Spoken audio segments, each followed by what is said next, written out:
नमस्ते dear viewers. आज के इस वीडियो में हम लोग मैग्नेटिक वेक्टर पोटेंशियल को डिस्कस करेंगे। देखिए साथियों, पिछले वीडियो में हम लोगों ने मैग्नेटिक स्केलर पोटेंशियल को डिस्कस कर लिया है, तो अगर आप वो वीडियो देखना चाहते हैं साथियों तो आपको लिंक नीचे डिस्क्रिप्शन में मिल जाएगा, वहाँ से आप देख सकते हैं।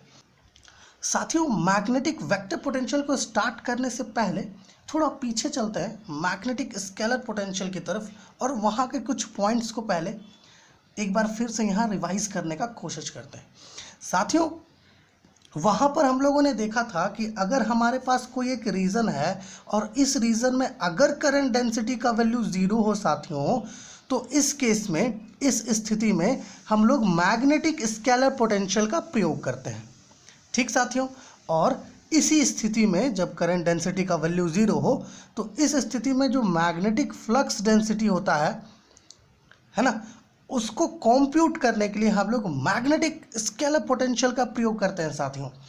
लेकिन साथियों, अगर ऐसा हो कि ये जो रीजन हम लोग कंसिडर कर रहे हैं, इस रीजन में अगर करंट डेंसिटी का वैल्यू 0 से इक्वल ना हो साथियों, तो इस केस में साथियों हम लोग मैग्नेटिक स्केलर पोटेंशियल का प्रयोग नहीं करेंगे। ये सबसे बड़ा लिमिटेशन है किसका? मैग्नेटिक स्केलर पोटेंशियल का। तो यहाँ से क्वेश्चन बनता है साथियों कि अगर आपसे पूछे कि give a limitation of magnetic scalar potential, तो क्या देंगे आप ये देंगे कि भाई जहाँ पर करंट डेंसिटी का वैल्यू 0 है वहीं पर हम लोग मैग्नेटिक स्केलर पोटेंशियल का इस्तेमाल कर सकते हैं मैग्नेटिक फ्लक्स डेंसिटी कंप्यूट करने के लिए। ये सबसे बड़ा लिमिटेशन है किसका?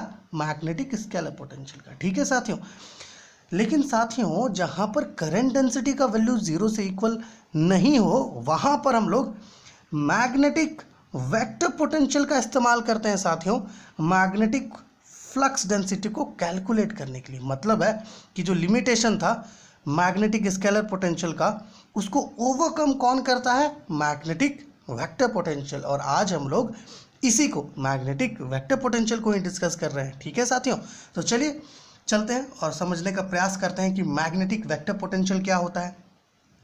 साथियों, गॉस लॉ इन मैग्नेटोस्टैटिक्स में आपने एक इक्वेशन देखा था, है ना, arrow del dot arrow B is equal to 0। ये एक इक्वेशन आपने वहाँ देखा था। इसका अर्थ क्या है साथियों? इसका अर्थ ये है कि divergence of magnetic flux density is equal to 0। मतलब कोई रीजन है, वहाँ पर मैग्नेटिक फ्लक्स एंटर कर रही है, तो जितना एंटर करती है उतना ही लीव करती है, तो उस रीजन में मैग्नेटिक मोनोपोल्स जो होते हैं वो एग्जिस्ट नहीं करते। ठीक साथियों, तो चलिए इसको क्या करते हैं साथियों, इसको इक्वेशन नंबर 1 ले लेते हैं। ठीक साथियों, अब देखिए वेक्टर कैलकुलस में, है ना, वेक्टर कैलकुलस में हम लोगों ने कई वेक्टर आइडेंटिटीज़ को पढ़े हैं, है ना, जिनमें से एक आइडेंटिटी होता है कुछ इस प्रकार का, divergence curl arrow A is equal to 0। Okay साथियों, हम लोगों ने वेक्टर कैलकुलस में कई प्रकार के वेक्टर आइडेंटिटीज़ पढ़े हैं, उनमें से एक वेक्टर आइडेंटिटी है ये divergence curled arrow A is equal to 0। Okay साथियों, आप चाहें तो इसे कुछ इस प्रकार से भी लिख सकते हैं साथियों, arrow del dot arrow del cross arrow है। ठीक साथियों, मतलब ये है कि जब आप किसी एक वेक्टर क्वांटिटी का कर्ल निकाल लें, वहाँ जो आपको वैल्यू मिलेगा, फिर जब आप उसका डाइवर्जेंस निकालेंगे तो वो हमेशा 0 से ही इक्वल आएगा। ये वेक्टर आइडेंटिटी है साथियों। ओके, अब आप कहेंगे यहाँ तो आपने प्रूफ किया नहीं, तो साथियों यहाँ पर प्रूफ नहीं करना है, हमें वैल्यू डायरेक्ट लेना है। ठीक है, और अगर आप इसका प्रूफ देखना ही चाहते हैं तो लिंक आपको नीचे डिस्क्रिप्शन में, हम लोगों ने डिस्कस किया है इसके प्रूफ को। ठीक है साथियों, तो आप वहाँ जा करके देख सकते हैं। अब साथियों, ये जो इक्वेशन 1 हम लोगों ने लिखा, ये जो इक्वेशन 2 हम लोगों ने लिखा, ज़रा इन दोनों को कंपेयर करके तो देखिए साथियों। इन दोनों को आप कंपेयर करेंगे तो पाएंगे ये कि इक्वेशन 1 में डेल डॉट के साथ एरो बी लगा हुआ है, बट वहीं इक्वेशन बी में डेल डॉट के साथ arrow del cross arrow A लगा हुआ है साथियों। ओके, तो यहाँ पर लिख लेते हैं कि ऑन कंपेयरिंग 1 एंड 2, जब आप पहले और दूसरे को कंपेयर करते हो साथियों तो आपको मिलेगा क्या? देखिए यहाँ पर आपको मिलता है एक इक्वेशन मैग्नेटिक फ्लक्स डेंसिटी का, that is arrow B is equal to arrow del cross arrow A. ठीक साथियों, कुछ इस प्रकार का आपको एक इक्वेशन देखने को मिलता है। साथियों, यहाँ पर जो मैग्नेटिक फ्लक्स डेंसिटी है ये किससे इक्वल है? ये इक्वल है curl of some vector quantity से, curl of some vector quantity से। और यहाँ पर ये जो वेक्टर क्वांटिटी है एरो ए साथियों, ये वेक्टर क्वांटिटी तो यही है ना हमारे पास, एरो ए। इसी वेक्टर क्वांटिटी को साथियों हम लोग कहते हैं मैग्नेटिक वेक्टर पोटेंशियल। क्या कहते हैं साथियों? Magnetic vector potential. ओके, इसी को कहते हैं हम लोग मैग्नेटिक वेक्टर पोटेंशियल। ठीक साथियों, तो मैग्नेटिक वेक्टर पोटेंशियल को कैसे डिफाइन कर सकते हैं हम लोग जो है मैग्नेटिक वेक्टर पोटेंशियल को कुछ इस प्रकार से डिफाइन करते हैं साथियों कि जब भी हम लोग इस मैग्नेटिक वेक्टर पोटेंशियल का कर्ल निकालेंगे तो हमें मैग्नेटिक फ्लक्स डेंसिटी ही मिलेगा। ठीक साथियों, तो इसका डेफिनेशन जो है कुछ इस प्रकार से हम लोग लिख सकते हैं।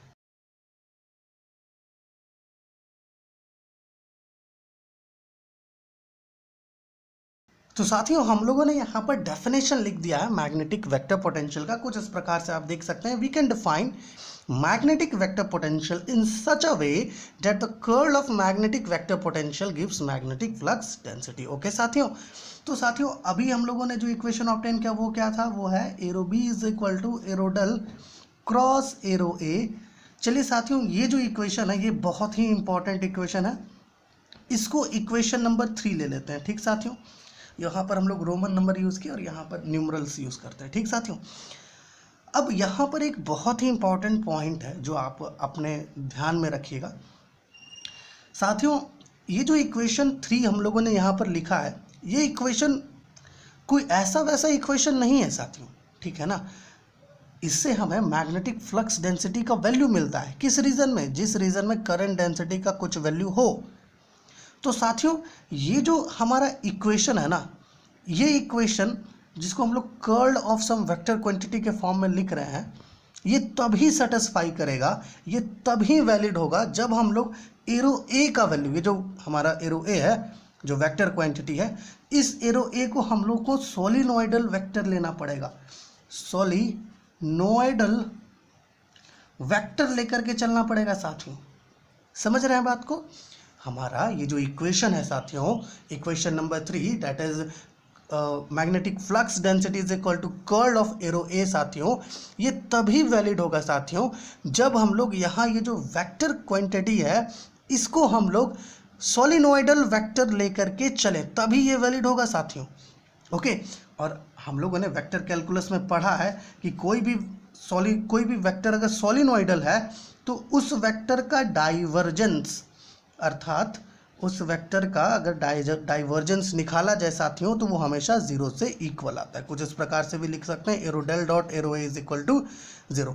इस रिजल्ट को ध्यान में रखिएगा, इन दोनों को बहुत इंपॉर्टेंट है, आगे हम लोग इस्तेमाल करेंगे। ठीक साथियों, अब चलिए आगे बढ़ते हैं साथियों। इक्वेशन नंबर 3 तक तो हम लोगों ने ऑब्टेन कर लिया है, इक्वेशन नंबर 3 आपके सामने है। अब हम लोगों ने कुछ प्रॉपर्टीज पढ़ा था मैग्नेटिक फील्ड का, वहां पर साथियों हम लोगों ने एक इक्वेशन यूज किया। क्या था वो इक्वेशन साथियों? वो इक्वेशन कुछ इस प्रकार का था साथियों कि arrow del cross arrow B is equal to mu naught arrow J, कुछ इस प्रकार का। यहाँ पर बी क्या है? यही वाला magnetic flux density. Mu naught क्या है साथियों? परमेबिलिटी है। और जे क्या है? करंट डेंसिटी है साथियों। ओके, अब देखिए साथियों, हम लोगों ने तो अभी एरो बी का वैल्यू देखा, ये आपके सामने। तो क्या करते हैं, एरो बी का वैल्यू यहाँ पर सब्स्टिट्यूट करते हैं तो क्या मिलेगा? देखिए साथियों, arrow del cross arrow A. ठीक साथियों, यहाँ से पुट कर दीजिए direct, is equal to mu naught arrow J. साथियों यहाँ पर आप देख पा रहे हैं हमें एक और आइडेंटिटी मिला है। एक तो आइडेंटिटी इक्वेशन नंबर 2 में मिला था, एक आइडेंटिटी यहाँ पर मिल रहा है साथियों। ये आइडेंटिटी कैसा है? ये आइडेंटिटी है curl of arrow A. Okay, आप चाहें तो इसे कुछ इस प्रकार से लिखें तो आपको और अच्छे से ये चीज दिखेगा, curl of arrow A, vector arrow A. Okay साथियों,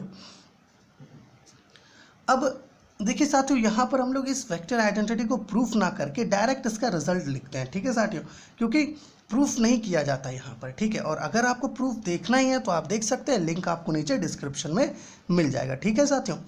तो जब आप इसको सॉल्व करोगे ना, है ना, प्रूफ करोगे कर्ल ऑफ एरो ए, तो इसका आपको वैल्यू कुछ उस प्रकार से मिलेगा साथियों, arrow del dot arrow A.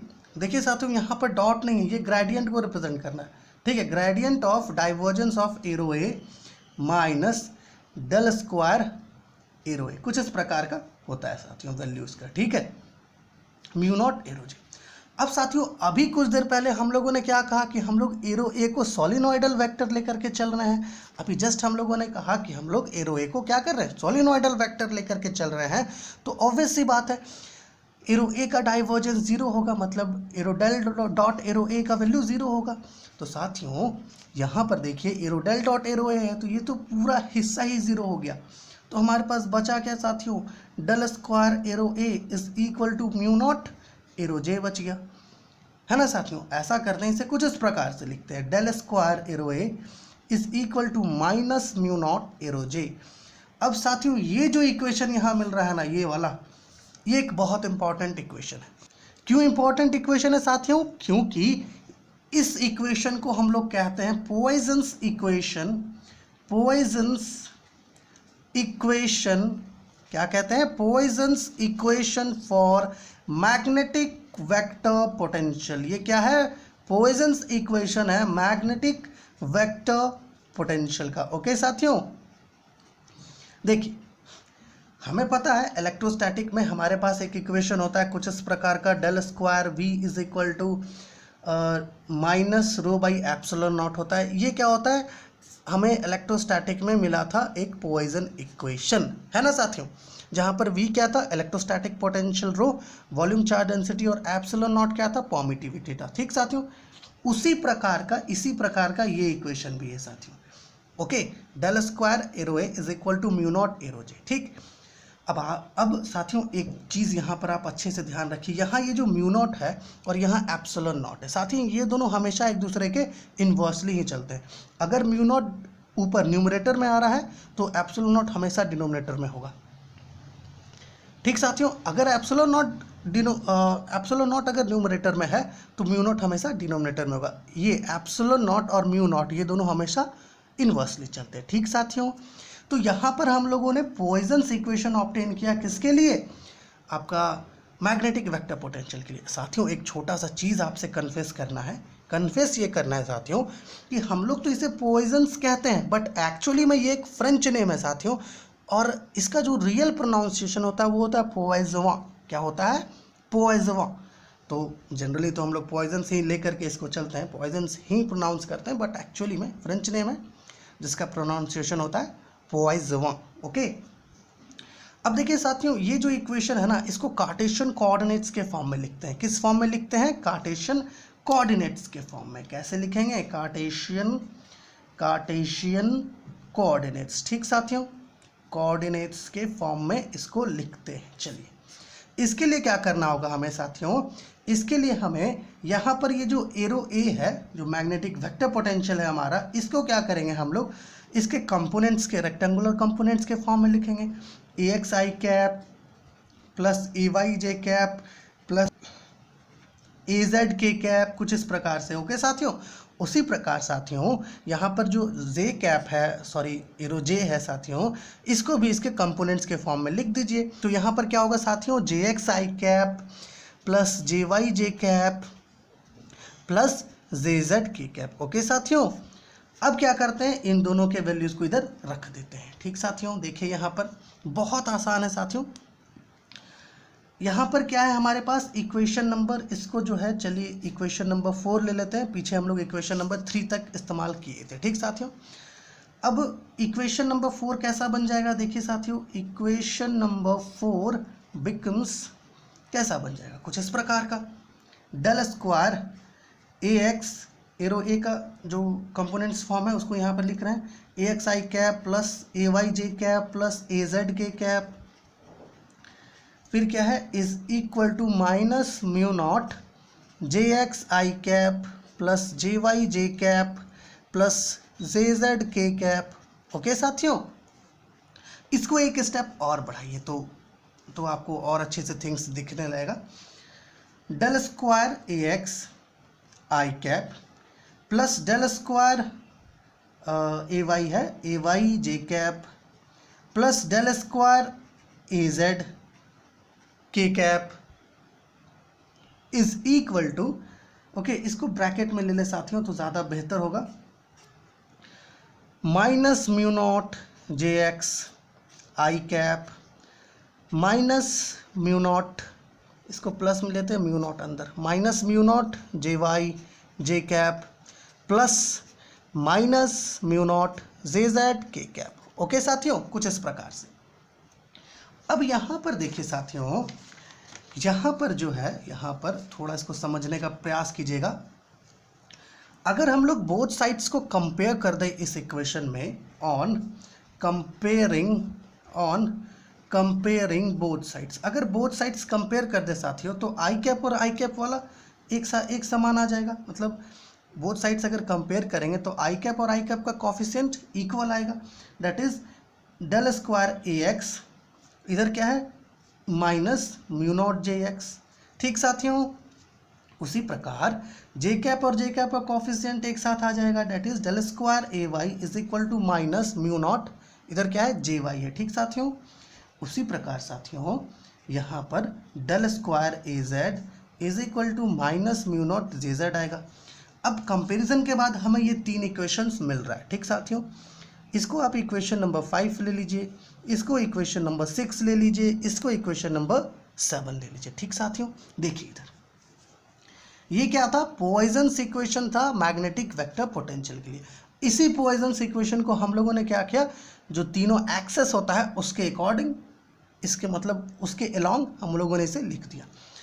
साथियों थोड़ा सा थिंग जो है, हम लोग पीछे चलते हैं इलेक्ट्रोस्टैटिक में और वहाँ थोड़ा सा चीज़ समझने का प्रयास करते हैं। देखिए साथियों, प्रीवियसली जब इलेक्ट्रोस्टैटिक हम लोग पढ़ रहे थे साथियों, तो वहाँ पर ये जो इक्वेशन है पॉइजन्स इक्वेशन फॉर इलेक्ट्रोस्टैटिक, इसको हम लोग सॉल्व करके भी का वैल्यू निकालते हैं। यहाँ जो मैग्नेटिक सॉरी साथियों, ये इलेक्ट्रोस्टैटिक पोटेंशियल है, इसका जब वैल्यू निकालते थे वो कुछ इस प्रकार का होता था, 1/4 पाई एप्सिलॉन नॉट आर होता था। ठीक, यहाँ पर क्यू होता है ऊपर में। ठीक साथियों, Q/4 pi epsilon not are होता है। ठीक, उसी प्रकार साथियों हमें एक और चीज़ पता है क्यू के बारे में, कि क्यू को हम लोग कुछ इस प्रकार से लिख सकते हैं, integral over whole volume rho D V के फॉर्म में। अब अगर इस क्यू का वैल्यू इधर रख दे साथियों तो हमें क्या मिलेगा, देखिए v is equal to 1/4 pi epsilon naught तक को बाहर रखिए, integral over whole volume rho D V by R. साथियों ये जो आप देख रहे हैं ना v का वैल्यू, ये वैल्यू हमें कब मिलता है, जब हम लोग इस इक्वेशन को सॉल्व करते हैं। ठीक साथियों, तो उसी प्रकार से साथियों जब हम लोग इन तीनों इक्वेशन को सॉल्व करेंगे तो हमें इसी प्रकार का एक सॉल्यूशन देखने को मिलेगा।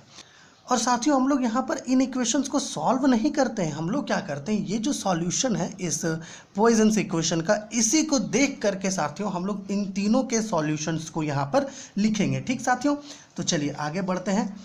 ठीक है, देखिए सबसे पहले इक्वेशन नंबर 5 को देखिए साथियों, from equation number 5। Equation number 5 को अगर गौर से देखा जाए साथियों तो हमारे पास है क्या, del square A X is equal to minus mu naught J X. ठीक साथियों, अगर आप इस इक्वेशन को सॉल्व करते हो और फिर इसके अकॉर्डेंस में लिखते हैं, है ना, लिखते हो तो आपको जो है यहाँ पर वैल्यू मिलेगा। किसका वैल्यू मिलेगा भाई, ए एक्स का। वो कुछ इस प्रकार से होगा, म्यू नॉट बाई 4 पाई। ठीक है साथियों, अब आप कहेंगे म्यू नॉट बाई 4 पाई क्यों, इसके अकॉर्डेंस में लिखना है तो 1/4 पाई एप्सिलॉन नॉट होना चाहिए। लेकिन साथियों ये इलेक्ट्रोस्टैटिक की बात हो रही है और ये यहाँ पर बात हो रही है किसकी, मैग्नेटोस्टैटिक्स की। साथियों मैग्नेटिक में जो मैग्नेटिक वाला एरिया है हमारा, वहाँ पर हम लोग 1/4 पाई एप्सिलॉन नॉट की जगह पर म्यू नॉट बाई 4 पाई इस्तेमाल करते हैं। ठीक, उसके बाद इंटीग्रल ओवर होल वॉल्यूम जो है बिल्कुल सेम रहेगा। रोज जो है वो वहाँ पर वॉल्यूम चार्ज डेंसिटी हम लोग यूज़ करते थे, बट यहाँ पर हमारे पास करंट डेंसिटी है तो हम लोग यहाँ पर जे एक्स लिखेंगे क्योंकि हम लोग एक्स वाले का वैल्यू निकाल रहे हैं। और dv/r जो है साथियों वो बिल्कुल सेम रहेगा। ठीक है, तो यहाँ से देखिए ax का वैल्यू मिला साथियों। उसी प्रकार साथियों जब हम लोग यहाँ पर इक्वेशन नंबर 6 लेंगे साथियों, फ्रॉम इक्वेशन नंबर 6, ओके साथियों, तो इक्वेशन नंबर 6 से हमें ay का वैल्यू मिलेगा। ये है इक्वेशन नंबर 6। वो वैल्यू कुछ इस प्रकार का होगा, μ0/4 integral over whole volume jy dv/r। Okay साथियों, आप जो है एक इक्वेशन को देख करके ही ay और az का वैल्यू को लिख सकते हैं। ठीक साथियों, उसी प्रकार सिमिलरली हम लोग यहाँ पर az का वैल्यू निकाल सकते हैं साथियों, जो कुछ इस प्रकार का होगा, μ0/4 integral over whole volume jz dv/r। ठीक साथियों, ये हो गया किसका वैल्यू, az का वैल्यू। अब साथियों ये जो वैल्यू है और ये जो वैल्यू है ax ay az के वैल्यू को, इन तीनों को वैल्यू को देख के हम लोग जो है साथियों, मतलब कहने का अर्थ ये है साथियों कि इन तीनों के वैल्यू को देखकर हम लोग क्या कर सकते हैं, जनरल वैल्यू लिख सकते हैं। किसका, magnetic vector potential arrow A का। कुछ इस प्रकार का होगा वो, arrow A is equal to μ0/4 देखिए तीनों में कॉमन है साथियों, इंटीग्रल ओवर होल वॉल्यूम भी तीनों में कॉमन है। अब साथियों यहाँ पर ये जो dv है और r है ये भी कॉमन है तीनों में। अब बच गया यहाँ पर jx jy और jz। साथियों जब तीनों को आप कंपोनेंट्स के साथ ऐड करोगे तो इसका वैल्यू आपको यहाँ पर j मिलेगा। तो ये क्या हो गया, जनरल वैल्यू हो गया, जनरल फॉर्मूला हो गया किसके लिए, मैग्नेटिक वेक्टर पोटेंशियल के लिए। ठीक साथियों, तो यहाँ पर हमारा जो मैग्नेटिक वेक्टर पोटेंशियल है उसके बारे में जो चर्चा था हमारा, ये खत्म होता है साथियों। और इस फॉर्मूला में आप देख पा रहे हैं हमारे पास J का मतलब करंट डेंसिटी का कुछ वैल्यू है। इसका अर्थ ये है साथियों कि मैग्नेटिक वेक्टर पोटेंशियल जो है उस रीजन में वैलिड है जिस रीजन में कुछ वैल्यू हो करंट डेंसिटी का। ठीक साथियों, मतलब मैग्नेटिक स्केलर पोटेंशियल का जो लिमिटेशन था उसको हमारा ये मैग्नेटिक वेक्टर पोटेंशियल उसको ओवरकम कर रहा है। ठीक साथियों, एक और चीज़ है साथियों जो आप ध्यान में रखिएगा, ये जो वेक्टर पोटेंशियल है, मैग्नेटिक वेक्टर पोटेंशियल, इसको कुछ इस प्रकार से भी लिखते हैं साथियों हम लोग, d∅b/dl के फॉर्म में। और इसी चीज़ को देखते हुए, इसी फॉर्मूला को देखते हुए यहाँ पर एक ऐसा यूनिट लिखा जाता है किसका, मैग्नेटिक वेक्टर पोटेंशियल का, जो होता है वेबर पर मीटर। ठीक साथियों, तो आशा है साथियों आज का ये वीडियो जो मैग्नेटिक वेक्टर पोटेंशियल पे था साथियों, ये आपको समझ में आया होगा, ये आपके लिए हेल्पफुल हुआ होगा। ओके, और अगर साथियों आपको कहीं पर कुछ डाउट लग रहा है ना साथियों, तो एक बार ज़रूर कमेंट कीजिए ताकि हम लोग आपका डाउट को क्लियर कर सकें। और साथियों इसके पहले हम लोगों ने मैग्नेटिक स्केलर पोटेंशियल को डिस्कस किया। अगर आपने वो वीडियो नहीं देखा है साथियों तो एक बार देखिए, लिंक आपको नीचे डिस्क्रिप्शन में मिल जाएगा। और साथियों इस वीडियो में हम लोगों ने दो वेक्टर आइडेंटिटीज़ को देखा। उन दोनों वेक्टर आइडेंटिटीज़ का प्रूफ जो है साथियों आपको मिल जाएगा हमारे चैनल पर, उसका लिंक भी आपको डिस्क्रिप्शन में मिल जाएगा। ठीक है साथियों, तो चलिए आपसे अगली वीडियो मिलते हैं जहां पर हम लोग गज ट्रांसफॉर्मेशंस की बात करेंगे।